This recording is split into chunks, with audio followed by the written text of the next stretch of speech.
ভাইকে তার মূল্যবান তাকরীর পেশ করার জন্য সদয় অনুরোধ জানাচ্ছি। আসসালামু আলাইকুম ওয়া রাহমাতুল্লাহি ওয়া বারাকাতুহু।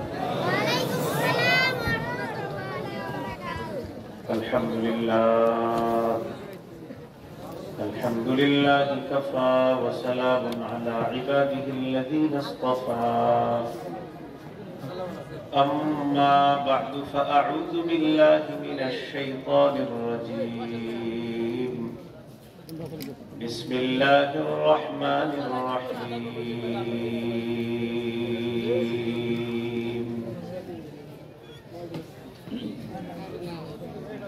وأقيموا الصلاة. اللهم صل على محمد وعلى آل محمد كما صليت على إبراهيم وعلى آل إبراهيم إنك حميد مجيد. اللهم بارك على محمد وعلى آل محمد كما باركت على إبراهيم وعلى آل إبراهيم إنك حميد مجيد. اللهم إني أعوذ بك من شر لساني ومن شر سمعي ومن شر بصري ومن شر مني. আলীনগর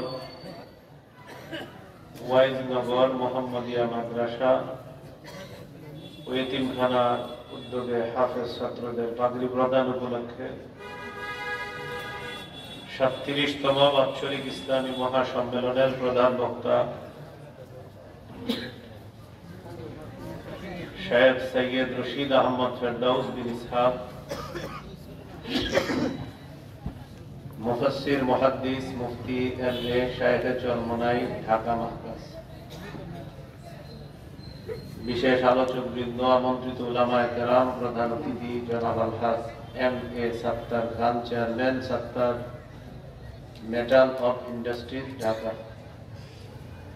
প্রধান উপদেষ্টা জনাব হাজী মোহাম্মদ মুসা, চন্দননগর, সৌদি আরব প্রবাসী বিশিষ্ট দানবী। প্রধান মেহমান জনাব মোহাম্মদ ইকবাল হোসেন শামীম, সাবেক ছাত্র নেতা, সাবেক সদস্য, মানিকগঞ্জ জেলা যুবদল, বিশিষ্ট ব্যবসায়ী, দানবী, সমাজসেবক। প্রধান পৃষ্ঠপোষক উদ্বোধক, প্রধান প্রবাসী অতিথি, সার্বিক সহযোগী এবং প্রধান উদ্যোক্তা, উপদেষ্টা মন্ডলী, বিশেষ অতিথিবৃন্দ,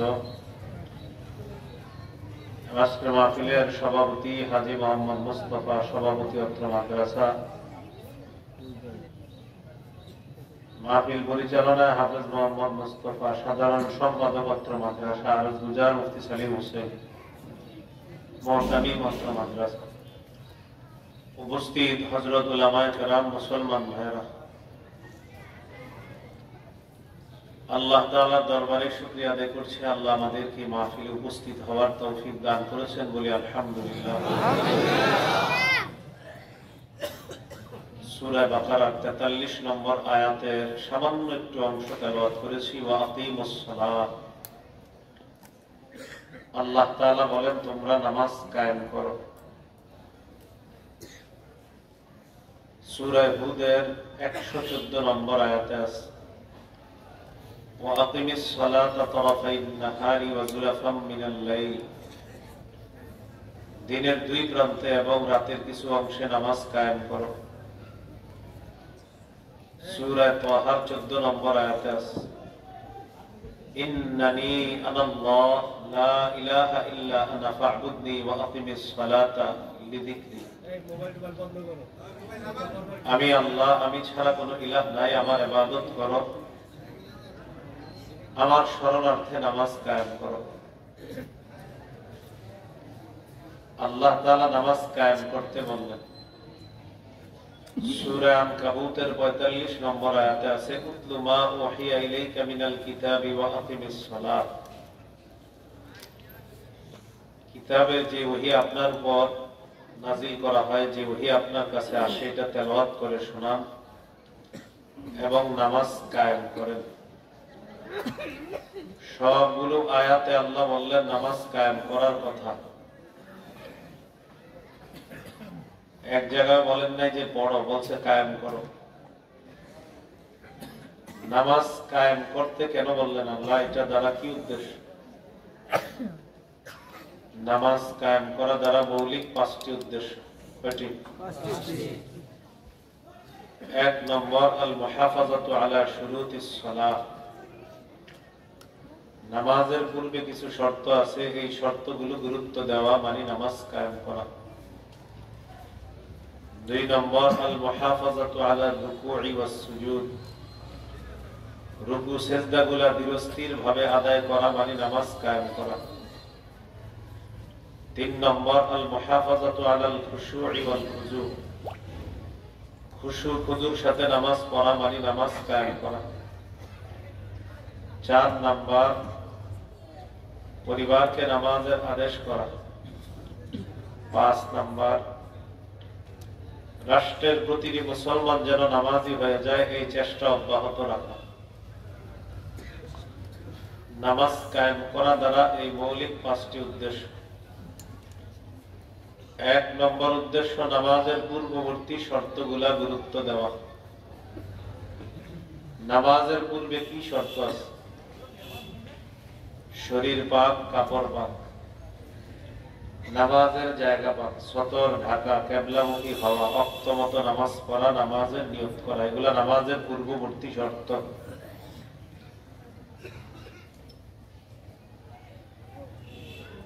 এই যে শরীর পাকের কথা বলা হলো, শরীর পাক দ্বারা উদ্দেশ্য হলো ওযু না থাকলে ওযু করা, গোসল ফরজ হলে গোসল করা। সূরা মাইদার 6 নম্বর আয়াতে আল্লাহ বলেন ইয়া আইয়ুহাল্লাযীনা আমানু ইযা কুমতুম ইলাস সালাতি ফাগসিলু ওয়ুজুহাকুম ওয়া আইদিয়াকুম ইলাল মারাফিক ওয়ামসাহু বিরুউসিকুম ওয়া আরজুলাকুম ইলাল কা'বাইন ওয়া ইন কুনতুম জুনুবান ফাত্তাহহারু। হে ঈমানদারগণ, যখন তোমরা নামাজের ইচ্ছা করো, মুখমণ্ডল ধৌত করো, 2 হাত ধৌত করো, মাথা মাসাহ করো, 2 পা ধৌত করো। ওয়া ইন কুনতুম জুনুবান ফাত্তাহহারু। যদি তোমরা জুনুবী হও, তোমাদের উপর যদি গোসল ফরজ হয়, তাহলে গোসল করো। সহিহ বুখারীর বর্ণনা 6956 নম্বর হাদিস। عن أبي هريرة رضي الله تعالى عنه عن النبي صلى الله عليه وسلم قال لا يقبل الله صلاة أحدكم إذا أحدث حتى يتوضأ। রাসূলুল্লাহ সাল্লাল্লাহু আলাইহি ওয়াসাল্লাম বলেন, তোমাদের কারো ওযু না থাকলে ওযু না করা পর্যন্ত তার সালাত আল্লাহ তাআলা কবুল করবেন না। ওযু না থাকলে ওযু না করা পর্যন্ত তার সালাত আল্লাহ তাআলা কবুল করবেন না। এই হলো আপনার শরীর পাক করা। তো নামাজের পূর্বে আপনার শরীর পাক সাফ আছে কিনা এটা চেক করা মানে নামাজ কায়েম করা। এরপরে শর্ত হলো কাপড় পাক আছে কিনা এটা দেখতে হবে। বাচ্চা কাপড়ে প্রস্রাব করে দিল কিনা, অথবা পাখি আপনার কাপড়ে কোনো নাপাকি ফেলে দিল কিনা। আওয়াজ বাড়ান না, বাড়ান না। এটা আপনি চেক করা মানে নামাজ কায়েম করা। আওয়াজ বাড়ান না, ঠিক আছে? বাংলাটা আবার বুঝে দিবেন, আওয়াজ বাড়াবেন না। সবাই পৃথিবীর সবাই বলে বাড়াইতে, আপনি আবার আমার বাংলাটা বুঝবেন, কিন্তু বাড়াবেন না, কমাবেন যত পারেন, বাড়াবেন না। কাপড় পাক না থাকলে এটা পাক করা, চেক করতে হবে নাপাকি আছে কিনা। নাপাকি আছে কিনা এটা চেক করা, নাপাক থাকলে এটাকে পাক করাই, পাক সাফ কাপড় পরে নামাজ পড়া মানে নামাজ কায়েম করা। সূরা মুদ্দাসসিরের ৪ নম্বর আয়াতে আল্লাহ বলেন, ওয়া সিয়াবাকা ফাতাহহির, নবী আপনি আপনার কাপড়গুলা পবিত্র করেন। সহিহ বুখারীর বর্ণনা ২২৭ নম্বর হাদিস, জাআত ইমরাতুন নবী সাল্লাল্লাহু আলাইহি ওয়াসাল্লাম فقالت أرأيت إحدانا تحيد في الثوب فكيف تصنع يا رسول الله। এক মহিলা রাসূলুল্লাহ সাল্লাল্লাহু আলাইহি সাল্লামের কাছে আসলেন, মাসালা জিজ্ঞাসা করলেন, ওগো আল্লাহর নবী, নারীরা আল্লাহ প্রদত্ত একটা ওজরের সম্মুখীন হয়, একটা অসুস্থতার সম্মুখীন হয়, কোন নাপাকি যদি তাদের কাপড়ে লাগে, এটা পবিত্র করার কি উপায়? فقال رسول الله صلى الله عليه وسلم تحته, নবীজি বললেন, এক নাম্বার ওই নাপাকি সে ঘষে ওঠাবে। ২ নাম্বার সুম্মা তুকরিসুহু বিল মা, পানি দিয়ে কাপড়টা রিগড়িয়ে নিবে। ৩ নাম্বার তানদাহুহু, এরপর এটাকে ভালোভাবে চিপার পর শুকাতে দিবে। সুম্মা তুসাল্লি ফি, এরপর এই পবিত্র কাপড়ে নামাজ পড়বে। তাহলে হাদিস থেকে বোঝা যায় নামাজের পূর্বে কাপড় যদি পবিত্র না থাকে, এটা পবিত্র করে নামাজ পড়া মানে নামাজ কায়েম করা। নামাজের পূর্বে আরেকটা শর্ত হলো নামাজের জায়গা পাক আছে কিনা এটা দেখতে হবে। ঘরে যদি সুন্নত বিতির নফল নামাজ পড়েন, দেখবেন বাচ্চা যায় নামাজে প্রস্রাব করেছে কিনা। মসজিদে যদি জানালার পাশে নামাজ পড়েন, তাহলে একটু দেখবেন আপনার নামাজের জায়গায় বাতাসে কোনো নাপাকি এসে পড়েছে কিনা, অথবা কোনো পাখি ওখানে কোনো বুলেট টুলেট মারছে কিনা, পাখি পায়খানা করে দেয়। এই নামাজের জায়গাটা পাক আছে কিনা, পবিত্র আছে কিনা, এটা চেক করা মানে নামাজ কায়েম করা।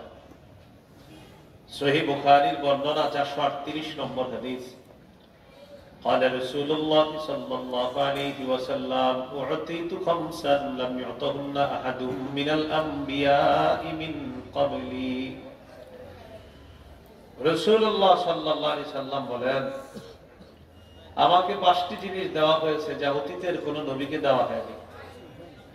এই ৫টার মধ্যে একটা হলো ওয়াজুইলাত লিয়াল আরদু মাসজিদান ওয়া তাহুরা, গোটা জমিন, সারা পৃথিবীর গোটা জমিনটা আমার জন্য পবিত্র এবং নামাজের জায়গা বানিয়ে দেওয়া হয়েছে। فأيما رجل من أمتي أدركته الصلاة فليصلي, আমার কোন উম্মতের যখন নামাজের সময় হবে, আশেপাশে যদি ইবাদতখানা না পায়, ওই পবিত্র জমিন এসে নামাজ পড়বে, আল্লাহ তার নামাজ কবুল করে নেবেন। সুবহানাল্লাহ। হাদিস থেকে শিখলাম কি, এটা একটু বুঝুন। খালেকের পক্ষ থেকে জমিন পবিত্র, মাখলুক এটাকে অপবিত্র বানায়। এই মাখলুক অপবিত্র বানাইছে কিনা এটা চেক করে নামাজ পড়া, নামাজ কায়েম করা। সতর ঢেকে নামাজ পড়া গুরুত্বপূর্ণ মাসালা। সতর ঢাকার গুরুত্ব আল্লাহ তাআলা কোরআনেও দিয়েছেন। সূরা আরাফের ২৬ নম্বর আয়াতে আল্লাহ বলেন, ইয়া বনি আদম ক্বাদ আনজালনা আলাইকুম লিবাসা ইউয়ারি সাওআতিকুম ওয়া রিশা ওয়া লিবাসুত তাকওয়া যালিকা খায়র। হে আদম সন্তান, আমি তোমাদেরকে পোশাক দিলাম, এমন পোশাক যা তোমাদের লজ্জাস্থান ঢেকে রাখবে, তোমাদের সতর ঢেকে রাখবে এবং তোমাদের সৌন্দর্যতার কারণ। মনে রাখবা, তাকওয়ার পোশাক সর্বোত্তম পোশাক। একটা কথা মনে রাখবেন, মানুষ স্বভাবগত ভাবেই তার মাঝে একটা লাজুকতা এটা আল্লাহ দিয়ে দিয়েছেন। কোন হুজুর যদি আপনার ওয়াজ করে নাও বুঝাইতো যে সতর ঢাকতে হবে, তাও আপনার আকল বইলা দিত যে সতর ঢাকা উচিত। দলিল সূরা আরাফের ২২ নম্বর আয়াতে আল্লাহ বলেন, ফালাম্মা দাকাশ শাজারাতা বাদাত লাহুমা সাওআতুহুমা وطفقا يخصفان عليهما من ورق الجنة আদম এবং হাওয়া যখন নিষিদ্ধ গাছের ফল খাইল, তাদের দুজনের কাপড় খুলে গেল, সতর দুইজনের সামনে প্রকাশ পেয়ে গেল। وطفقا يخصفان عليهما من ورق الجنة তারা দুইজন জান্নাতের পাতা দিয়ে নিজেদের লজ্জাস্থান ঢাকা শুরু করলো। এখন একটু বলেন, তাদেরকে কে বলে দিল যে লজ্জাস্থান খোলা যাওয়াটা খারাপ? কেউ তো বলেনি। লজ্জাস্থান যেটা, এটা আরেকজনের সামনে খুলে যাওয়াটা খারাপ, কেউ কিন্তু বলে নাই। তাদের স্বভাব বলে দিয়েছে এটা কেমন কথা। তাড়াতাড়ি জান্নাতের পাতা দিয়ে দুইজন দুইজনকে ডাকতে লাগছে। তো এই আয়াতের মাধ্যমে বোঝা যায় মানুষ সৃষ্টিগত ভাবে লজ্জার একটা বৈশিষ্ট্য নিয়ে সে জন্মগ্রহণ করে। কিন্তু এই লাজুক মানুষটা এক সময় এত নির্লজ্জ হয়, এমন পোশাক পরে যে পোশাকে তাকে পোশাক পরিহিতা বা পোশাক পরিহিত বলা যায় না, বরং তাকে অর্ধালুঙ্গ বলা, বা হাদিসের মাধ্যমে তাকে পোশাক পরার পরেও উলঙ্গ বলা হয়েছে বলি নাউযুবিল্লাহ। যারা পাতলা আটসাট খাটো পোশাক পরে ওরা কিন্তু জানে যে এটা খারাপ, এটা ভালো না, আসলে এটা জানে, কিন্তু কেন করে? সে নিজেকে আরেকজনের সামনে বিক্রি করে দেয়, নিজেকে পণ্য সামগ্রী বানিয়ে তার শরীরটাকে সে এক পর্যায়ে এক রকম বিক্রি করে টাকা ইনকামের একটা হাতিয়ার, একটা মাধ্যম বানিয়ে নেয় তার শরীর নামক এই নিয়ামতটা। তো আল্লাহ তাআলা পোশাক দিয়েছেন লজ্জাস্থান ঢেকে রাখার জন্য আর সৌন্দর্যতার জন্য। সূরা আরাফের 31 নম্বর আয়াতে আল্লাহ বলেন, ইয়া বানি আদম খুযু যিনাতাকুম ইনদা কুল্লি মসজিদ। হে আদম সন্তান, প্রত্যেক নামাজের সময় বেশভূষা ধারণ করে নামাজ পড়বা। তাহলে সতর ঢেকে নামাজ পড়া। আরেক আয়াতে জানলাম একটু পরিপাটি হয়ে নামাজ পড়া। সামর্থ্য অনুযায়ী উত্তম পোশাক পরে নামাজ পড়া, এটা হাদিসে আছে যে সামর্থ্য অনুযায়ী আমরা উত্তম পোশাক পরিধান করা, এটা দোষণীয় না। আবু দাউদের হাদিস 4063 নম্বর হাদিস। এই হাদিসের বর্ণনাকারী সাহাবীর নাম আবুল আহওয়াস। তিনি তার বাবা থেকে বর্ণনা করেন। তিনি বলেন, আতাইতুন নবী সাল্লাল্লাহু আলাইহি ওয়াসাল্লাম ফি থাউবিন দুনিন। আমি নিম্নমানের একটা পোশাকে আল্লাহ নবীর কাছে আসলাম। আসার পর আল্লাহ নবী আমাকে বললেন, আলাকা মালুন, তোমার সম্পদ আছে কিনা? আমি জবাব দিলাম, হুজুর আমার সম্পদ আছে। নবীজি বললেন, মিন আইকিল মাল, কোন ধরনের সম্পদ? সাহাবী বললেন, কদ আতানি আল্লাহু মিনাল ইবলি ওয়াল গানামি ওয়াল খাইলি ওয়ার রাকিক। আল্লাহ তাআলা আমাকে উট দিয়েছেন, মেষ, দুম্বা, ভেড়া, ঘোড়া, দাস দাসী ইত্যাদি নিয়ামত আল্লাহ দিয়েছেন। আলহামদুলিল্লাহ, আমার যথেষ্ট সম্পদ আছে। নবীজি বললেন, এত সম্পদ থাকার পরে এরকম নিম্নমানের পোশাক পরছো কেন?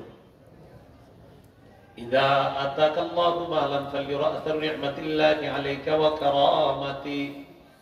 আল্লাহ যখন তোমাকে নিয়ামত দান করেছেন, তোমাকে সম্পদ দান করেছেন, তোমার এই নিয়ামতের নিদর্শনটা তোমার শরীরে দেখা, এটা আল্লাহ পছন্দ করে। এই হাদিস থেকে বুঝলাম সামর্থ্য অনুযায়ী একটু উত্তম মানের পোশাক পরা দোষণীয় না, যদি অহংকার না থাকে। তিরমিজির হাদিস 1999 নম্বর হাদিস। قال رسول الله صلى الله عليه وسلم لا يدخل الجنة من كان في قلبه مثقال ذرة من كبر। রাসূলুল্লাহ সাল্লাল্লাহু আলাইহি সাল্লাম বলেন, যার অন্তরে দানা পরিমাণ অহংকার আছে সে জান্নাতে যাবে না। قال رجل إن الرجل يحب أن يكون ثوبه حسنا ونعله حسنة يا رسول الله। ইয়া রাসূলুল্লাহ, আমাদের মধ্যে কোন কোন মানুষ চায় তার পোশাকটা যেন উত্তম হয়, তার জুতা যেন উত্তম হয়। আমাদের মাঝে অনেক মানুষ আছে তারা চায় তার পোশাকটা উত্তম হোক, তার জুতা উত্তম হোক। হুজুর, এটাও কি অহংকার? নবীজি বললেন, না, এটা অহংকার না, এটা সৌন্দর্যতা। সুবহানাল্লাহ। ইন্নাল্লাহা জামিলুন ইউহিব্বুল জামাল। নিশ্চয় আল্লাহ সুন্দর, সৌন্দর্যতাকে আল্লাহ পছন্দ করেন, আল্লাহ ভালোবাসেন। বলে হাদিস থেকে জানলাম সামর্থ্য অনুযায়ী একটু উন্নত মানের জুতা, একটু ভালো মানের পোশাক পরা অহংকার না থাকলে এটা দোষণীয় না। উত্তম পোশাক দ্বারা উদ্দেশ্য আপনার পোশাকের গজ কম হোক বেশি হোক সমস্যা নেই। আপনার পোশাকের গজ যদি 50 টাকা হয় সমস্যা নেই, 600 টাকা হয় সমস্যা নেই। উদ্দেশ্য হলো ধুয়ে পরিপাটি করে একটু লন্ড্রি করে আপনি এটা পরবেন, পরে নামাজে যাবেন, এটা হলো উদ্দেশ্য। আবু দাউদের 4062 নম্বর হাদিসের বর্ণনা। عن جابر بن عبد الله رضي الله تعالى عنه قال أتانا رسول الله صلى الله عليه وسلم। জাবের রাদিয়াল্লাহু তাআলা আনহুর বর্ণনা, তিনি বলেন রাসূলুল্লাহ সাল্লাল্লাহু আলাইহি সাল্লাম আমাদের কাছে আসলেন। ফারাআ রাজুলান শাইসান قد تفرق شعره। এক ব্যক্তিকে দেখলেন তার মাথার চুলগুলো এলোমেলো। فقال رسول الله صلى الله عليه وسلم أما يجد هذا ما يسكن به شعرا। আচ্ছা, তার কি কোনো চিরুনি নাই মাথার চুলগুলো আঁচড়ানোর জন্য? সে কি কোনো চিরুনি পায় না মাথার চুল আঁচড়ানোর জন্য? ورأى رجلا آخر عليه ثياب وسخا। আরেক ব্যক্তিকে দেখলেন তার শরীরের মধ্যে ময়লা জামা। নবীজি বললেন আমা হাদা ইয়াজিদু মাআন ইয়াগসিলু বিহি সাওবা। সে কি পানি পায় না তার কাপড়গুলা ধোয়ার জন্য? তাহলে কি বললেন? চুরি নাই চুল আঁচড়ানোর জন্য, পানি নাই তার কাপড়গুলা ধৌত করার জন্য। হাদিস থেকে বোঝা গেল ময়লা কাপড় ইচ্ছা করে পরিধান করে থাকা, 3-4 বছর গোসল না করা, 6 মাস গোসল না করে চুল জটলা বানানো আর লাল একটা কাপড় পরে নিজের পীর দাবি করা চূড়ান্ত ভণ্ডামি ছাড়া কিছু না। এটা আপনাকে কে বলছে করতে? আচ্ছা বুঝলাম না, টাকা পয়সার অভাবে উনি সাবান কিনতে পারে নাই, তাই জামা ধোয় নাই, ঠিক আছে। টাকার অভাবে, 3 টাকার অভাবে উনি শ্যাম্পু কিনতে পারে নাই, তাই চুল ধোয় নাই। এখন তো মাশাআল্লাহ ওনার মুরিদ হইছে অনেক, 10,000 কারো 1 লক্ষ মুরিদ আছে, কিন্তু পীরে ছালা পরে চুল জটলা। ওনার ঘরে আপেল, কমলা, আঙ্গুর, মালটা, কেক ইত্যাদি সব বোঝাই ভরা, বস্তা ভরা থাকে হাদিয়া। এক সেট পাঞ্জাবি কি কেউ হাদিয়া দিতে পারলো না? আর একটা শ্যাম্পু কেউ কিনে দিতে পারলো না?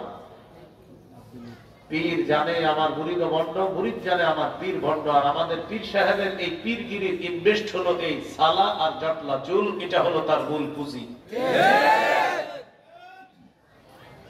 কারণ এই পুঁজি না থাকলে মানুষ বলবে হুজুর কিছু বলেন না, করে কিছু ওয়াজ নসিহত করেন। আর ভণ্ডামি হলে ওয়াজ নসিহত লাগে না, খালি এমন করবে ছালা গায়ে নিচে দিয়ে থাকবে, হেম করে না, কিছু বলা লাগবে না, এটাই তো তার মূল পুঁজি।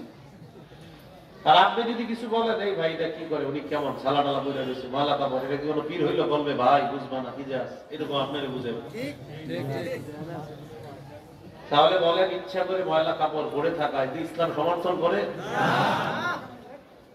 আল্লাহ আমাদেরকে বুঝার তৌফিক দান করেন। তো বলছিলাম উত্তম কাপড় পরিধান করে সালাতে যাওয়া, নামাজে যাওয়া, এটা উত্তম। সূরা আরাফের 31 নম্বর আয়াতে এটাই বললেন আল্লাহ, ইয়া বনি আদম খুযু যিনাতাকুম ইনদা কুল্লি মসজিদ। হে আদম সন্তান, তোমরা প্রত্যেক নামাজের সময় বেশভূষা ধারণ করো। তাহলে সতর ঢেকে নামাজ পড়া। সতর কি জিনিস? আবু দাউদের 4017 নম্বর হাদিসের বর্ণনা। এই হাদিসের বর্ণনাকারীর নাম বাহাস ইবনে হাকিম। তিনি তার বাবা থেকে, তার বাবা, তার দাদা থেকে, তার দাদা নবীর থেকে হাদিসটা বর্ণনা করেছেন। عن بهز بن حكيم عن أبيه عن جده قال قلت يا رسول الله عوراتنا ما نأتي منها وما نذر يا رسول الله। আমরা কতটুকু সতর খোলা রাখবো আর কতটুকু ঢেকে রাখতে হবে আপনার কাছে জানতে চাই। নবীজি বললেন ইহফাজ আওরাতাক ইল্লা মিন যাওজাতিক। তুমি তোমার বিবি ছাড়া সবার সামনে সতর ঢেকে রাখবা, তোমার স্ত্রী ছাড়া সবার সামনে তুমি সতর ঢেকে রাখবে। সাহাবী প্রশ্ন করলেন ইদা কানাল কওমু বা'দুহুম আলা বা'দিন। যখন একসাথে অনেক মানুষ একসাথে থাকে তখন সতরের কি মাসালা? ভার্সিটির ক্যাম্পাসে ছেলেরা একসাথে থাকতেছে, মাদ্রাসায় ছেলেরা একসাথে থাকতেছে, মেয়ে মাদ্রাসায় মেয়েরা একসাথে, মহিলা হোস্টেলে 3-4 জন 5 জন মেয়ে এক রুমে ভাড়া থাকে, ব্যাচেলর রুমে ছেলেরা একসাথে থাকে। এইখানে সতরের মাসালা। فقال رسول الله صلى الله عليه وسلم إن استطعت أن لا يرينها أحد فلا يرينها। যখন পুরুষ পুরুষ একসাথে থাকো, এক পুরুষ আরেক পুরুষের সতর দেখবে না, এক নারী আরেক নারীর সতর দেখবে না। সাহাবী প্রশ্ন করলেন, ইদা কানা রাজুলু খালিয়ান ইয়া রাসূলুল্লাহ, হুজুর কেউ যদি ঘরের মধ্যে একা থাকে তখন সতরের কি মাসালা? আপনি ঘরে একা, দরজা বন্ধ, জানালা বন্ধ, কেউ নাই ঘরে, তখন কি করবেন? নবীজি বললেন, আল্লাহু আহাক্কু আইয়ুস্তাহিয়া মিনহু মিনান নাস। ঘরের মধ্যে যদিও কেউ নাই, আল্লাহ তাআলা আছেন, মানুষের চাইতে আল্লাহকে বেশি লজ্জা পাওয়া দরকার। তুমি ঘরে একা আছো, কেউ নাই, আল্লাহ, আল্লাহকে বেশি লজ্জাবে, তখন তুমি সতর ঢেকে রাখতে হবে ঘরে। তাহলে একা থাকলে তখনও সতর ঢেকে রাখতে হবে। যেমন আমাদের আলোচ্য বিষয় চলতেছে নামাজ কায়েম করা দ্বারা 1 নম্বর উদ্দেশ্য পূর্বের শর্তগুলা গুরুত্ব দেওয়া। শর্ত কি? শরীর পাক, কাপড় পাক, নামাজের জায়গা পাক, সতর ঢেকে নামাজ পড়া। আরেক হাদিস থেকে জানলাম একটু ভালো মানের পোশাক পরে নামাজ পড়া। আরেক হাদিস থেকে জানলাম সামর্থ্য অনুযায়ী ভালো মানের পোশাক পরা। এটা দূষণীয় নয়, এটা অন্যায় নয়। আল্লাহ আমাদেরকে কথাগুলা মনে রেখে আমল করার তৌফিক দান করেন।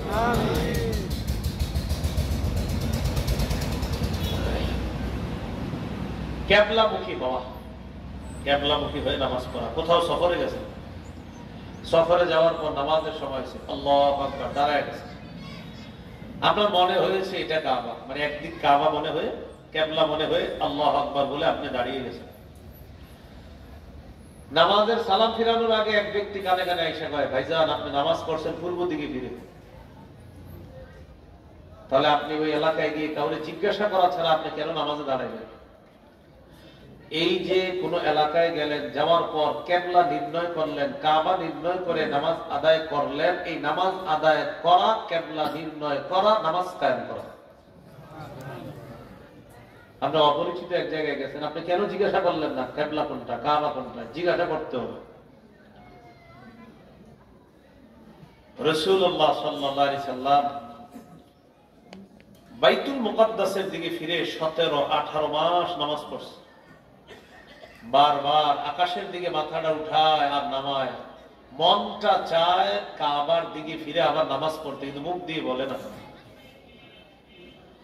সূরা বাকারার 148-149 নম্বর আয়াত আল্লাহ নাযিল করে দিলেন, قد نرى تقلب وجهك في السماء فلنولينك قبلة ترضاها। নবী আপনি বারবার আকাশের দিকে মাথা উঠান আর নামান, কেন এমন করেন আমি দেখি আর আমি জানি। এই যে বারবার আপনি আকাশের দিকে মাথা উঠান, কেন বারবার মাথা উঠানামা করেন আমি আল্লাহ জানি, আমি দেখি। যতবার মাথা উঠান আমি দেখি, আমি জানি কেন করেন এমন।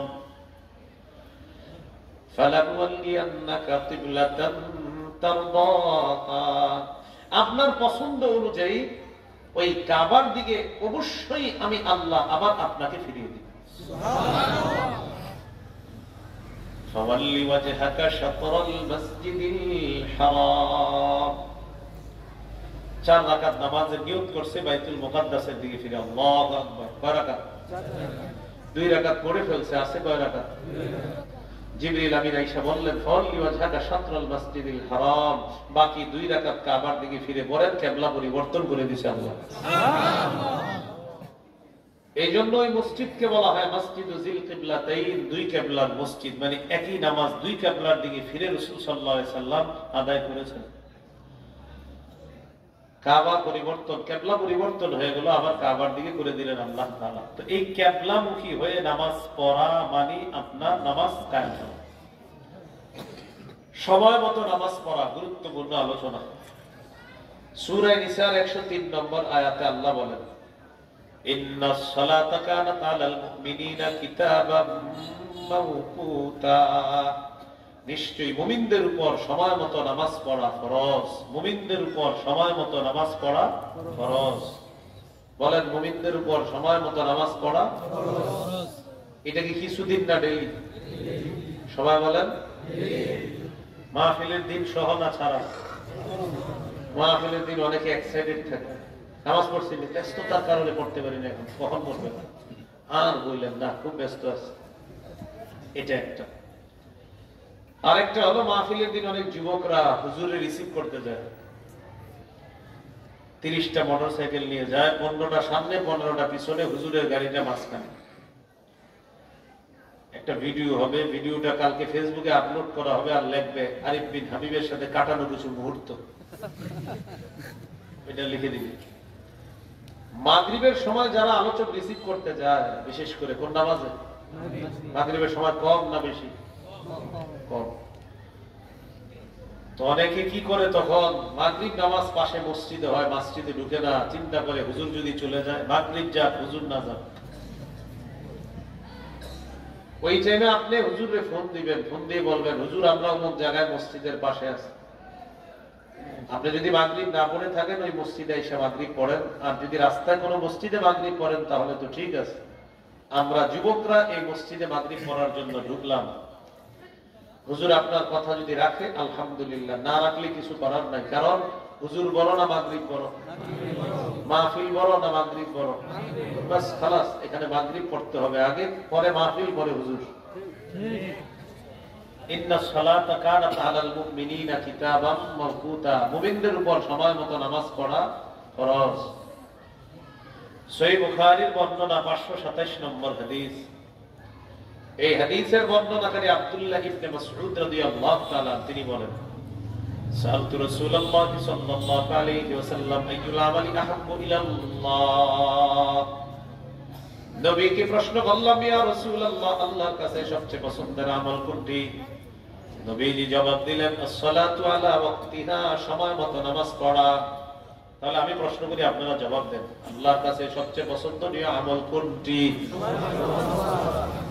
বলেন আমার সাথে। শীতকালে সবাই, শীতকালে যোহর, আসর, মাগরিব খুব গুরুত্ব দিয়ে যথা সময়ে আদায় করার ব্যাপারে বেশি গুরুত্ব দিব।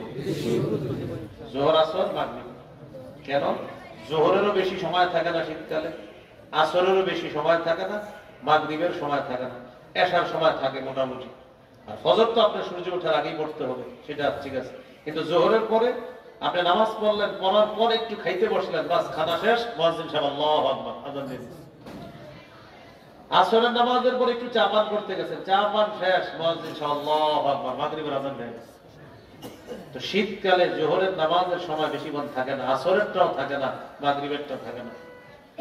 মা বোনরা রান্না বসায় 3টা 3:30টার দিকে, বাস যখনই বসায়, বসানোর পর ওই ভাতের মার বা ভাত ফুটানোর নিয়তে বসে থাকে, বাস রান্না করতেছে, আরেকটু পরে আসর করবে, আরেকটু পরে করবে, করতে করতে সূর্যটা হলুদ বানায়। পরে মেয়েটাকে রান্না করে সামনে বসায় কয়, তুই বস, আমি একটু নামাজটা করি। যারা ওজন ছাড়া, কোনো কারণ ছাড়া মোবাইল টিপতেছেন, এমনি শুধু শুধু আপনি সূর্য হলুদ বানাইলেন, বানায় আসর পড়ছেন, এমন না যে পড়েন নাই, আসর পড়ছেন। আপনি ইচ্ছাকৃত ভাবে সূর্যটা হলুদ হয়েছে তখন গিয়ে আসর পড়ছেন। রাসূলুল্লাহ সাল্লাল্লাহু আলাইহি সাল্লাম বলেন, কোন ব্যক্তি যদি ইচ্ছা করে সূর্য এইভাবে হলুদ বানানোর পর আসর পরে, নাফারা আরবাআ, সে কোনো মতে 4টা ঠোকর দেয়। কয়টা ঠোকর? আসর কয় রাকাত? এই জন্য 4 ঠোকর বলছেন। হ্যাঁ, 4 ঠোকর দেয় কোনো মতে, আল্লাহু আকবার, তাড়াতাড়ি শেষ করে দেয়। নবীজি বলেন, তিলকা সালাতুল মুনাফিকিনা, তিলকা সালাতুল মুনাফিকিনা, তিলকা সালাতুল মুনাফিকিন। এটা মুনাফিকের নামাজ, এটা মুনাফিকের নামাজ, এটা মুনাফিকের নামাজ। তাহলে সময় মতো নামাজ পড়ব। তো গেল যোহর, আসর, মাগরিব। এশার নামাজটাও জামাতের সাথে পড়ে দিবেন। قال رسول الله صلى الله عليه وسلم من صلى العشاء في جماعة فكأنما قام نصف الليل কোন ব্যক্তি যদি এশার নামাজ জামাতের সাথে আদায় করে, আদায় করার পর ঘুমায় গেছেন, আজকে যারা এশা জামাতের সাথে পড়ছেন, পড়ার পর আপনি ঘুমায় গেছেন, এই ঘুমের মধ্যে থাইকাও অর্ধেক রাত দাঁড়ায় দাঁড়ায় ইবাদতের সওয়াব পাবেন। এশার পরে কোন নামাজ? ওমান সাল্লা সুবহা ফি জামাআ, সারা রাত ঘুমানোর পর ঘুম থেকে আপনি উঠলেন, ওঠার পর ফজরের নামাজটা জামাতের সাথে আদায় করলেন। নবীজি বলেন ফাকান্নামা সাল্লাল লাইলা কুল্লা, সে সারা রাত দাঁড়িয়ে দাঁড়িয়ে ইবাদতের সওয়াব পেয়ে যাবে। সুবহানাল্লাহ। নবীজি বলেন কেউ যদি এশা পড়ে ঘুমায়া গেল, বাস ঘুমের মধ্যে আছে, ওইটা ফজর জামাতে পড়লো, শুইলো এশা জামাতে পড়ে, ওইটা ফজর জামাতে পড়লো, নবী বলে সে সারা রাত কেমন যেন নামাজ পড়লো। সুবহানাল্লাহ। তাহলে যোহর আসর মাগরিব গেল, ইসা গেল এশা, ফজরে ৫ ওয়াক্ত নামাজ। তাহলে নাকি সময় ইচ্ছা করে দেরি করবো না, সময় মতো পড়বো ইনশাআল্লাহ। তাহলে জবাব দেন, আল্লাহর কাছে সবচেয়ে পছন্দনীয় আমল কোনটি? আল্লাহ আমাদের সকলকে সময় মতো ৫ ওয়াক্ত নামাজ, পুরুষ যারা আছি জামাতের সাথে, মা বোনরা ঘরে একদম সময় মতো নামাজগুলো যেন আদায় করতে পারি, আল্লাহ তৌফিক দান করুন। বাংলাদেশ এয়ারপোর্টে সময় মতো মাগরিবের নামাজ পড়ছেন কোন জায়গায়? বাংলাদেশ এয়ারপোর্টে সময় মতো মাগরিব পড়ে ফেলছেন। মাগরিব পড়ার পর উমরা হজের উদ্দেশ্যে রওনা করছেন, আল্লাহ সকলকে তৌফিক দান করেন। আমিন। তো আমাদের দেশ থেকে সৌদি আরব কোন দিকে? পশ্চিম দিকে। মাগরিব সময় মতো পড়ে প্লেনে চড়েছেন, একটু পরে প্লেন ছেড়ে দিয়েছে। প্লেন যত পশ্চিম দিকে যায়, আল্লাহর কুদরত, সূর্য তত দেখেন এখনো ডুবে না, এখনো সূর্য ডুবে নাই, এখনো সূর্যের আলো দেখা যাচ্ছে। তাহলে বাংলাদেশে মাগরিব সূর্য ডুবার পরেই পড়ছেন। যত পশ্চিমে যাবেন তত দেখবেন যে সূর্য ডুবে না, কারণ আমাদের ৩ ঘন্টা পরে সৌদি আরব সন্ধ্যা হবে। আমাদের সন্ধ্যা হলো, এরও ৩ ঘন্টা পরে সৌদি আরব হবে কি সন্ধ্যা। তো যত পশ্চিমে যাবেন তত দেখবেন সুবহানাল্লাহ সূর্য তো এখনো ডুবতেছে না, ঘটনা কি? তাহলে আবার বলছি, সময় মতো মাগরিব পরে প্লেনে উঠলেন, ওঠার পর কিছুক্ষণ গেছেন পশ্চিম দিকে, যাওয়ার পর সূর্য দেখেন এখনো ডুবে নাই। যাক, আল্লাহর কি কুদরত, প্লেনে থাকা অবস্থায় সূর্য ডুবে গেছে। এখন করবেন নাকি? সূর্য আবার ডুবছে, প্লেনে থাকে, তো আবার মাগরিবের সময় হয়েছে, এখন কি করবেন? তাহলে একবার বাংলাদেশে মাগরিব সময় মতো পড়ছেন, প্লেনে ওঠার পর কিছুক্ষণ সূর্য যাওয়ার পর দেখেন সূর্য এখনো ডুবে নাই, পরে সূর্য ডুবছে। তো সূর্য ডুবার পর আবার মাগরিবের সময় হয়েছে, এখন কি করবেন? ওই মুহূর্তে যদি প্লেনে কোনো হুজুর থাকে, বেচারার অবস্থা খারাপ। সব যাত্রী যারা আছে, সব যাত্রীরা বল, হুজুর এখন করবো নাকি? হুজুর কি করবো এখন? চারদিক থেকে হুজুর কি করবো এখন? তো আমার সাথে একটা কথা বলেন, বলেন একদিনে ১ ওয়াক্ত নামাজ একবারই ফরজ। আবার একদিনে ১ ওয়াক্ত নামাজ একবারই ফরজ।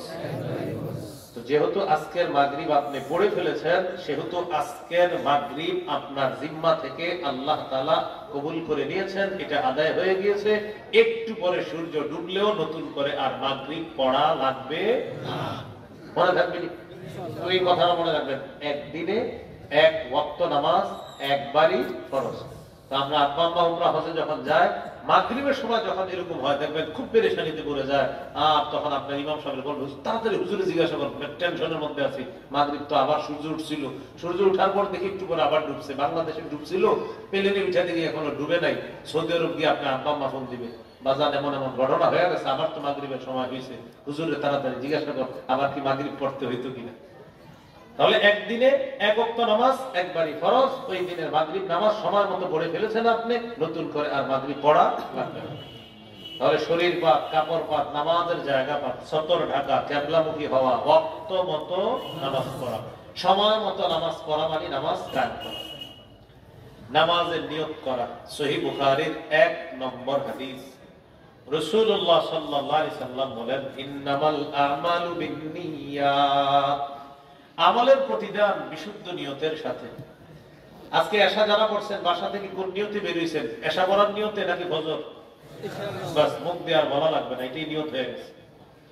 আমাদের দেশের মানুষরা যতই নামাজের নিয়ত মুখ দিয়ে বলা লাগবে না, যতই বলতেছি, কিন্তু এরপরে জানাজা আর ঈদের নামাজে দাঁড়ানোর পর এবার হুজুর ওই জানাজার নামাজের নিয়তটা একটু বলেন তো। বলতেছি কি মুখ দিয়ে, কোন নামাজের? আবার বলেন কি বলতেছে? ইমাম সাহেব জানাজার নামাজের নিয়তটা বলেন তো, মানে সেও জানে যে এখন কি পড়বে, তো হয়ে গেল। তারপরে বলে একটু নিয়তটা বলেন। ঈদের নামাজে দাঁড়ায় ইমাম সাহেব সর্বশেষ বয়ান শেষ করে, ভাই আমরা প্রথমে এরকম করবো, আল্লাহু আকবার বলে হাত বাঁধবো, এরপরে অতিরিক্ত 3টা তাকবীর দিব, আল্লাহু আকবার আল্লাহু আকবার আল্লাহু আকবার, এরকম বইলা হুজুর খুতবাটা শেষ করে, বাংলা বয়ানটা শেষ করে। তো শেষ করার পর যখন হুজুর এখন নামাজ পড়বে, এই টাইমে কয়েকজন মুসল্লি পিছনে, হুজুর ঈদের নামাজের নিয়তটা বলেন। কি বলতেছে? কি নামাজের? তো সে জানে কোন নামাজের, কিন্তু হয়ে গেল ঈদের নামাজ। তো এরপরে বলে নিয়তটা বলেন। তো ইমাম সাহেব নিয়ত বলে, বলার পরেও মনে করেন বুঝাই দেয় যে ভাই এইভাবে এইভাবে বলে ফেলেন, হয়ে যাবে না হুজুর, হয়নি, আরো সহজ করেন। তো শেষে আর কি বলবেন? বলবেন আল্লাহ আমগো হুজুরে যে নামাজ পড়ে আমি ওই নামাজ। আল্লাহু আকবার। ওয়াসওয়াসা কিছু রুগী আছে, ওনাদেরকে আপনি যতই বুঝাবেন উনি বুঝবে না। দেখেন ভাই, মুখ দিয়ে বলা জরুরি না। এরপর ইমাম সাহেবদেরকে যদি জ্বালায়, এই সিংহের ইমাম সাহেবরা আপনারা শেষে কি করবেন? বলবেন ভাই আপনি আল্লাহরে বলেন, আল্লাহ আমগো হুজুরে যে নামাজ পড়াবে এখন আমি ওই নামাজ পড়ব। আল্লাহু আকবার। তাহলে ওয়াসওয়াসার রোগটা দূর হয়ে যাবে। কারণ এছাড়া আপনারা যতক্ষণ বুঝাবেন আরো সহজ করেন, আরো সহজ করেন বলবেন। ভাই মুখ দিয়ে বলা জরুরি না। আপনি যে নামাজ পড়তে আসছেন, যে নামাজ, এটাই নিয়ত হয়ে গিয়েছে। এই নিয়ত করে নামাজ পড়া মানে হলো নামাজ কায়েম করা। আল্লাহ কথাগুলো মনে রাখার তৌফিক দান করুন। আমিন। তাহলে আলোচনার শুরুতে চলে যায়। আবার নামাজ কায়েম করতে বলছে আল্লাহ, না পড়তে বলছে? কায়েম করা দ্বারা 5টি উদ্দেশ্য। 1 নাম্বার, নামাজের পূর্বের শর্তগুলো গুরুত্ব দেওয়া। 2 নাম্বার আলোচনা আল মুহাফাজাতু আলা রুকুই ওয়াস সুজুদ, রুকু সিজদা ধীরস্থির ভাবে করা। সূরা হজের মধ্যে আল্লাহ তাআলা বলেন, ইয়া আইয়ুহাল্লাযীনা আমানু রুকউ ওয়াসজুদু, হে ঈমানদারগণ তোমরা রুকু করো, সিজদা করো। সহিহ বুখারীর বর্ণনা 757 নম্বর হাদিস। রাসূলুল্লাহ সাল্লাল্লাহু আলাইহি সাল্লাম মসজিদে বসা, এক সাহাবী আয়েশা মসজিদে নামাজ পড়ছে। নামাজ পড়ার পর ফাসাল্লামা আলা রাসূলিল্লাহি সাল্লাল্লাহু আলাইহি ওয়াসাল্লাম, আল্লাহ নবীকে একটা সালাম দিয়েছে। ফারাদ্দা আলাইহি, আল্লাহ নবী সালামের জবাব নিলেন। নেওয়ার পর বললেন, ইরজি ফাসাল্লি ফাইন্নাকা লাম তুসাল্লি, যাও তুমি ফিরে যাও, আবার নামাজ পড়ো, তুমি নামাজ পড়ো নাই, যাও নামাজ পড়ো। ফারাজা ইউসাল্লি কামা কানা সাল্লা, তিনি ফিরে গেলেন, আবার আগের মতো নামাজ পড়লেন। পড়ার পর আল্লাহ রাসূলকে আবার সালাম দিলেন। সালাম দেওয়ার পর নবী বললেন, ইরজি ফাসাল্লি ফাইন্নাকা লাম তুসাল্লি, ফিরে যাও, আবার নামাজ পড়ো, তুমি নামাজ পড়ো নাই। তিনি আবার নামাজ পড়লেন আগের মতোই। আবার আল্লাহ নবীকে সালাম দিলেন। নবী সালামের জবাব দিয়ে বললেন, ইরজি ফাসাল্লি ফাইন্নাকা লাম তুসাল্লি, ফিরে যাও, নামাজ পড়ো, তুমি নামাজ পড়ো নাই। 3 বার হয়ে গেছে। সাহাবী বললেন, আল্লাযী বাসাকা বিল হাক্কি মা উহসিনু গায়রাহু আল্লিমনি ইয়া রাসূলুল্লাহ, আল্লাহ তাআলা আপনাকে যে সত্য দ্বীন সহ প্রেরণ করেছেন ইয়া রাসূলুল্লাহ, ওই রবের শপথ, এর চাইতে সুন্দরভাবে আমি নামাজ পড়তে জানি না, মেহেরবানি করে নামাজ পড়া আমাকে শিখায়া দেন। হুজুর আপনি আমারে যতবার পাঠাইবেন আমি এমনি বলবো, তা আপনি আমারে শিখায়া দেন। তো নবীজি বললেন, ইযা কুনতা ইলাস সালাহ, যখন নামাজে দাঁড়াবা, ফাকাব্বির, আল্লাহু আকবার বলে হাত বাঁধবা, সানা পড়বা, ফাতিহা পড়বা, সুম্মা করা মা তায়াসসারা মাকা মিনাল কুরআন, কোরআনের যেখান থেকে তোমার সহজ সেখান থেকে তুমি পড়বা। পড়ার পর সুম্মা কা, রুকুতে যাইবা, হাত্তা তাতমাইন্না রাকিআ, ধীরস্থির ভাবে রুকু করবা। কিভাবে ভাই? সুবহান রাব্বিয়াল আযীম, সুবহান রাব্বিয়াল আযীম, সুবহান রাব্বিয়াল আযীম। তাও মোটামুটি সময় লাগবে, কিন্তু আপনি দেখবেন অনেকে আল্লাহু আকবার, মানে উনি সুবহান রাব্বিয়াল আযীম 3 বার বলে ফেলছে। এই যে সু সু সু মানে কি জানেন? এই সুবহান রাব্বিয়াল আযীম পুরো বাক্যে সিন একবার, তো উনি সু সু সু 3 বার বলছে, মানে যে আমি সুবহান রাব্বিয়াল আযীমটা প্যাকেজ 3 বার কমপ্লিট করে ফেলছি। এটা তো সঠিক হলো না। আপনারা জানেন সুবহান রাব্বিয়াল আযীমের অর্থ কি? আমি কত পবিত্রতা বর্ণনা করছি আমার মহান রবের। আপনি করলেন দেখেন, রাসূলুল্লাহ সাল্লাল্লাহু আলাইহি সাল্লাম বলেন রুকু থেকে এরপর সুম্মা ফারাসাকা মিনার রুকুই, মাথা উঠাবা, হাত্তা তা'তাদিলা কাইমা, সোজা হয়ে দাঁড়াবা। অনেকে বাঁকা হয়ে থাকে, আমাদের সাথে সোজা হয়ে হাঁটে, কিন্তু রুকুর থেকে দাঁড়ায় উনি এইভাবে বাঁকা হয়ে থাকে। নামাজে যদি ইমামের পিছনে হয়, ইমাম সাহেবরে বুঝায়, হুজুর আপনি তাড়াতাড়ি সিজদায় যান না কেন, আমি তো পুরোপুরি দাঁড়াবো না, আপনি যান তাড়াতাড়ি। আপনি দেখবেন এমনি আমাদের সাথে সুন্দরভাবে চলাফেরা, কিন্তু রুকুর থেকে উঠা বাঁকা হয়ে থাকে কেন? নবীজি বললেন সোজা হয়ে দাঁড়াবা, সুম্মাসজুদ, এরপর সিজদা করবা। এবার সিজদাটা দেখেন, এক সিজদা করার পর দুই সিজদার মাঝখানে সোজা হয়ে বসবা। এই যে দেখেন, এটা মানুষ, এটা মানুষ। আল্লাহু আকবার, এক সিজদা। আল্লাহু আকবার, দুই সিজদার মাঝখানে বসলেন, একদম সোজা বসতে হবে। আল্লাহু আকবার, আরেক সিজদা। কিন্তু আনফরচুনেটলি কিছু মানুষ দেখবেন আল্লাহু আকবার, এক সিজদা, আল্লাহু আকবার, আল্লাহু আকবার, দ্বিতীয় সিজদা। দুই সিজদা মিলে সে এতটা ঝুঁকে থাকে, কোন কোন সময় দুইটা মিলে সিজদা একটা হয়ে যায় কিনা আল্লাহ ভালো। তাহলে দুই সিজদার মাঝখানে সোজা হয়ে বসা, একটা হলো আপনার মাথায় সমস্যা, শরীরে সমস্যা, আপনি থাকিনি এইভাবে, তাহলে তো মাসালা ভিন্ন। কিন্তু আপনি এমনি সোজা হয়ে বসেন, কিন্তু সিজদায় গেলে আপনার সব সমস্যা দেখা দেয়। যেমন কিছু মানুষের সারা বছর গ্যাস্ট্রিক না হইলো, রমজানে গ্যাস্ট্রিকের সমস্যা। রমজানে ইমাম সাহেবদেরকে গিয়া বলে হুজুর গ্যাস্ট্রিকে, আপনাদেরকে কেউ যদি জিজ্ঞাসা করে অগ্রিম বলে দিবেন ভাই রোজা রাখেন, মানে হ্যাঁ আপনার মুখ থেকে শুনতে চায় যে রোজা না রাখলে বলি। আমারে যদি খালি কখনো কয় হুজুর গ্যাস, আপনি রোজা রাখেন, কিচ্ছু হবে না। দেখেন না, আমি তো জানি উনি একটু পরে কি বলবো। ওনার পুরা আসলে যদি সমস্যা হয় সেটা ভিন্ন মাসালা, কিন্তু পুরা বছর উনি দিব্যি খায় দায় ফুর্তি করে, সব রমজানের সময় চিন্তা করে হুজুরে যদি কয় যে আপনি রোজা না রাখলেও মনে হয় যে আল্লাহ ছেড়ে দিবেন না, আপনি তো নিজে জানেন আসলে আপনি অসুস্থ কিনা, আপনি নিজে জানেন। তো রমজান আসলে বা হুজুর গ্যাসের সমস্যা, এই সমস্যা। আর রমজানে মুসলমানদের শরীর স্বাস্থ্য সবচেয়ে ভালো রাখে আল্লাহ। আপনি জিজ্ঞাসা করেন রমজানে এত ভাজা পোড়া আমরা খাই, আলহামদুলিল্লাহ কোনো সমস্যা হয় না আমাদের, রমজানে কিচ্ছু হয় না আলহামদুলিল্লাহ। অন্য সময় হয় আপনার, কিন্তু রমজানে সমস্যাই হয়। কিন্তু হ্যাঁ নাকি হ্যাঁ, রমজান এইসব সমস্যা। আল্লাহ আমাদেরকে বুঝার তৌফিক দান করুন। দুই সিজদার মাঝখানে বসবেন, এরপরে দ্বিতীয় সিজদা করবেন। নবীজি বললেন নিরস্তির ভাবে দুই সিজদা করবা, এই হলো তোমার এক রাকাত। ইফআল যালিকা ফি সালাতিকা কুল্লিহা, সারা জীবন যত নামাজ পড়বা আমি নবী এক রাকাত যেভাবে শিখিয়ে দিলাম এইভাবে পড়বা, তাহলে তোমার নামাজটা নামাজ হয়ে আল্লাহর কাছে যাবে। এইগুলো আপনার নামাজ, ধীরস্থির ভাবে রুকু সিজদা গুলা করা। এবার গুরুত্ব দিয়ে একটা কথা শুনে, যদি একা একা নামাজ পড়েন, কোন সুন্নত, জোহরের আগে 4 রাকাত, জোহরের পরে 2 রাকাত, আসরের আগে সময় থাকলে 4 রাকাত পড়েন, মাগরিবের পরে 2 রাকাত, সময় থাকলে আরো পড়েন, যত রাকাত পারেন পড়েন, পড়তে থাকেন, নির্দিষ্ট নাই। রাসূল অনেক নামাজ পড়তেন মাগরিব থেকে এশা পর্যন্ত, যদিও একটা বর্ণনা আছে আপনার 4-6 পড়া, শিথিল বর্ণনা, কিন্তু অনেক পড়তেন, এটার বিশুদ্ধ বর্ণনা আছে। এশার নামাজের পরে 2 রাকাত পড়েন, পড়ার পর আরো 8 রাকাত পড়েন, 6 আর 8 কত হলো? 6 আর 8 14, এরপরে 3 রাকাত বিতির পড়েন, 17 রাকাত পড়তে পারেন না। এখন কথা হলো একাই কি নামাজগুলো একটু লম্বা দাঁড়াইবেন, লম্বা রুকু সিজদা করবেন, ইমামের পিছনে চাইলেও পারবেন না। ইমামের পিছনে ততক্ষণ, ইমাম যতক্ষণ রুকুতে আছে আপনিও ততক্ষণ। এখন আপনাদের মাথায় অনেকে আসতে পারে হুজুর আপনি ইমাম সব বেশি সময় রুকুতে থাকে না, সিজদা থাকে না। না, এইটা আপনি বলবেন না। কেন? ইমাম সাহেবের মাসালা হলো ওনার পিছনে যে মুসল্লিরা থাকে সেখানে অসুস্থ থাকে, সুস্থ থাকে, সবল থাকে, দুর্বল থাকে। হাদিসে আসছে ইমাম যখন নামাজ পড়াবে সব মুসল্লিদের প্রতি লক্ষ্য রেখে নামাজ পড়াতে হবে। তিনি দুর্বলদের প্রতি বেশি লক্ষ্য রেখে নামাজটা এমন গতিতে পড়াতে হবে যেন দুর্বলদের কষ্ট না হয়। হলো ইমামের মাসালা। তো একা যখন আমরা নামাজ পড়বো একটু লম্বা সময় দাঁড়াবো, লম্বা সময় রুকু করবো, সিজদা করবো। এই ব্যাপারে 2টি হাদিস বলি, একটু মন দিয়ে শোনেন। আবু দাউদের 1449 নম্বর হাদিস, আব্দুল্লাহ ইবনে হুবশিয়িল খাসআমি নবীর একজন সাহাবী, তার থেকে বর্ণনা, তিনি বলেন আন্না রাসূলুল্লাহ সাল্লাল্লাহু আলাইহি ওয়াসাল্লাম সুইলা আইয়ুল আমালি আফজাল, ইয়া রাসূলুল্লাহ আল্লাহর কাছে সবচেয়ে মর্যাদাপূর্ণ আমল কোনটি আপনার কাছে জানতে চাই।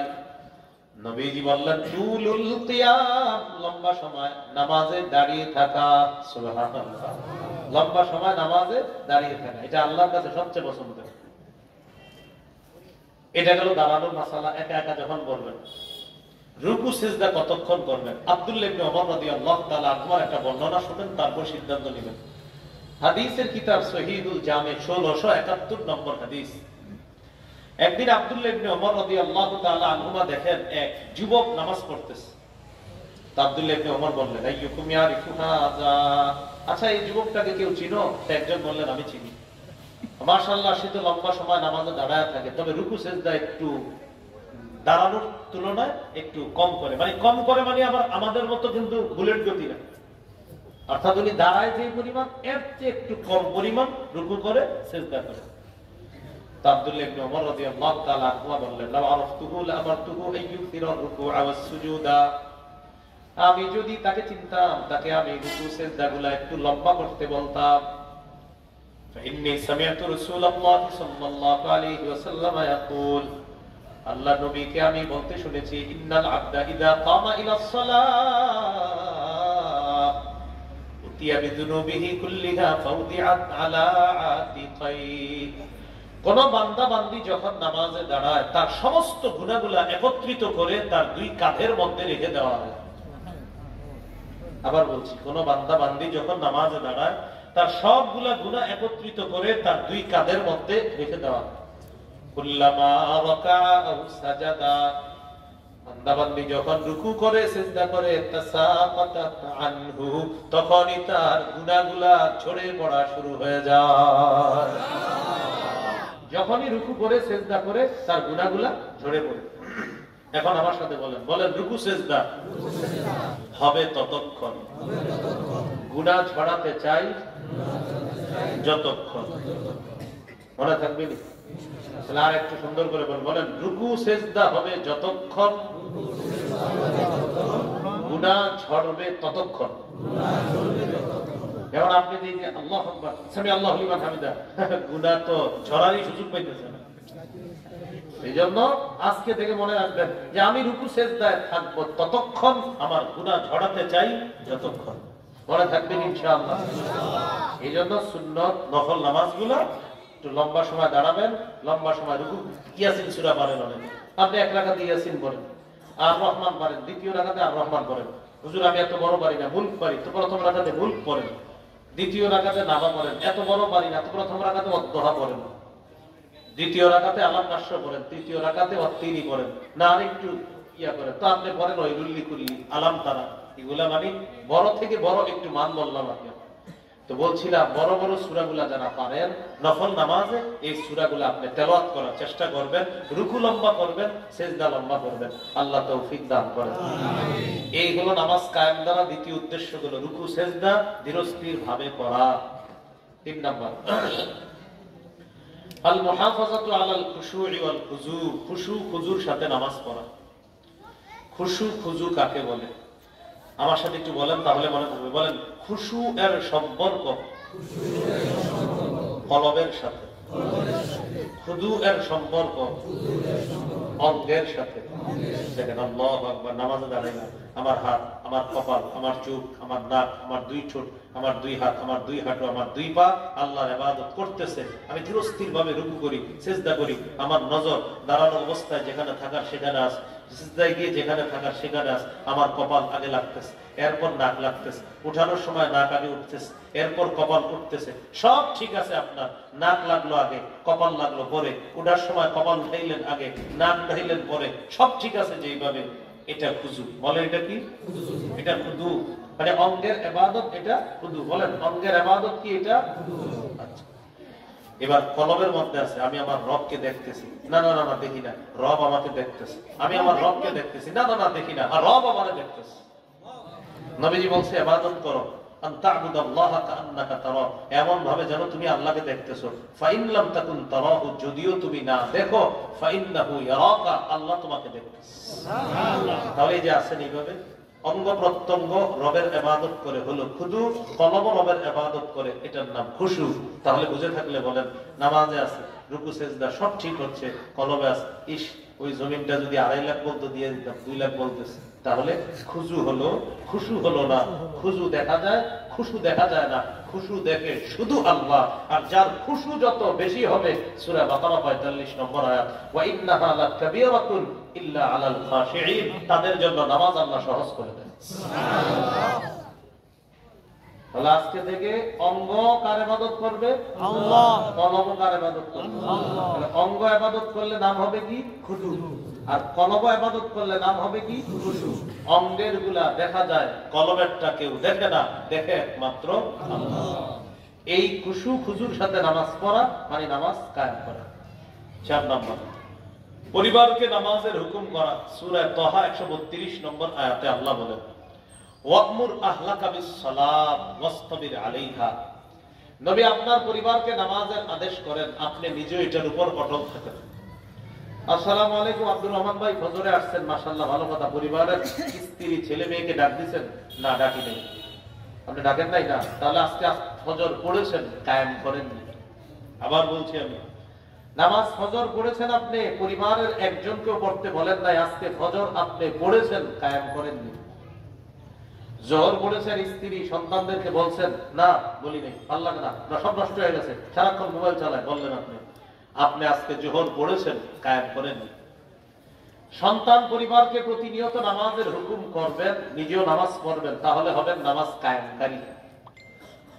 এইভাবে আপনি পরিবারকে প্রতিনিয়ত নামাজের কথা বলতে হবে। আপনার সন্তান নষ্ট হয়ে গেছে এই কথা বলা যাবে না, নষ্ট হলেও সে আপনার সন্তান, করে ভালো বানানোর দায়িত্ব আপনার। পরিবারকে নামাজের কথা বলা, নামাজ কায়েম করা, এগুলো 4 নাম্বার। 5 নাম্বার, রাষ্ট্রের প্রতিটা মুসলমান যেন নামাজি হয় এই চেষ্টা করা। ইমাম সাহেব আপনাকে জিজ্ঞাসা করলো, এসার নামাজে আসছেন, আসসালামু আলাইকুম ভাই, কি অবস্থা? বলো। আপনার বন্ধুরে দেখতেছি না, সারাদিন একসাথে হাঁটেন, নামাজ দিয়ে আসে না। হুজুর বললেন না, ওরা অনেক বলছি, আর বলি নাই জানি। এই যে আজকে আপনি বলেন না, এই জন্য আজকে এসা আপনি পড়েছেন, কায়েম করেননি। আপনার প্রতিবেশী ভাইটাকে একদিনও নামাজের কথা বলেননি, মানে আপনি নামাজ পড়েছেন প্রতিদিন, নামাজ কায়েম করেননি। ইব্রাহিম নবী দোয়া করছে, রব্বি জাআলনি মুকিমাস সালাত, আল্লাহ আপনি আমাকে নামাজ কায়েমকারী বানান। কি কারী বানান?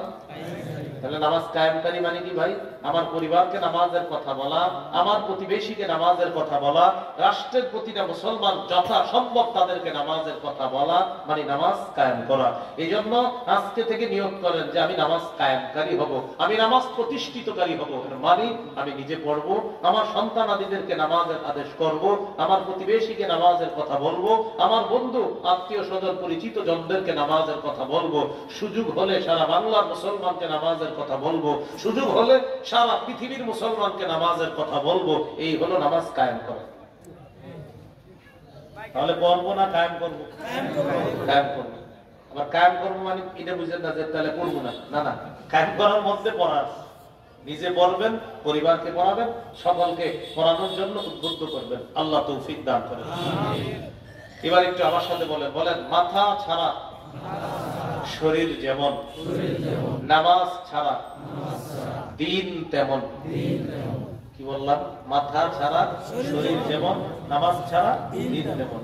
মাথা ছাড়া যেমন শরীর পূর্ণাঙ্গ না, নামাজ ছাড়া দিন পূর্ণাঙ্গ না। রাসূলুল্লাহ সাল্লাল্লাহু আলাইহি সাল্লাম বলেন, লা দীনা লিমান লা সালাতা লা, যার নামাজ নাই তার দিনদারিতা নাই। ইন্নামা মাওদিউস সালাতি মিনাদ দ্বীন কামাওদিউর রাসি মিনাল জাসাদ। নবী বলেন, শরীরের মধ্যে মাথার যেমন অবস্থান, দিনের মধ্যে নামাজের তেমন অবস্থান। শরীরের মধ্যে মাথা যেমন গুরুত্বপূর্ণ, দিনের মধ্যে নামাজ তেমন গুরুত্বপূর্ণ।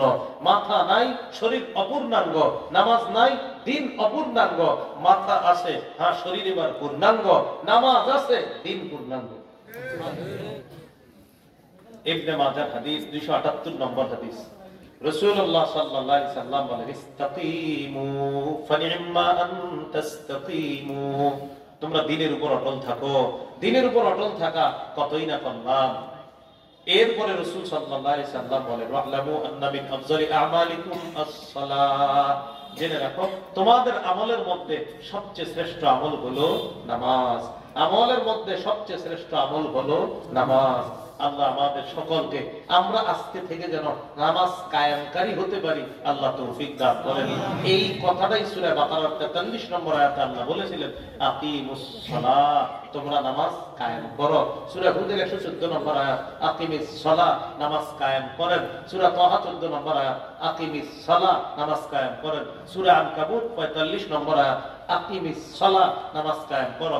সূরা বাকারা 238 নম্বর আয়াত, হাফিজু আলাস সালাওয়াত, নামাজের প্রতি যত্নবান হও। আল্লাহ আমাদের সকলকে, আমরা যেন নামাজের প্রতি এখন থেকে প্রতিনিয়ত ইনশাআল্লাহ মরণ পর্যন্ত একটা বিষয়ের সাথে আমরা কোনো আপোষ করব না। সময় হবে নামাজ পড়ব, পরে আমাদের সব কাজ করব ইনশাআল্লাহ। এটা কি প্যান্ডেলের নিচে রেডিমেড ইনশাআল্লাহ না আসলে ইনশাআল্লাহ? আল্লাহ তৌফিক দান করেন। সুবহানাল্লাহি ওয়া বিহামদিহি, সুবহানাকাল্লাহুম্মা ওয়া বিহামদিকা, আশহাদু আল্লা ইলাহা ইল্লা আনতা, আস্তাগফিরুকা ওয়া আতুবু ইলাইক। হযরত ওই মুরব্বি আছেন, উনি দোয়া করবেন ইনশাআল্লাহ। এরপর আমরা এখান থেকে যাব।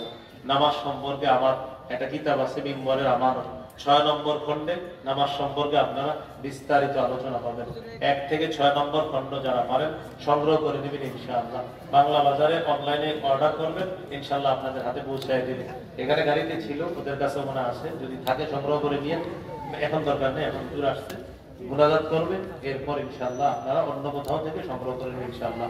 ওই সাবার মাক্তাবাতুল আবরার, ওখানেও পাবেন কিতাবগুলা মিম্বরের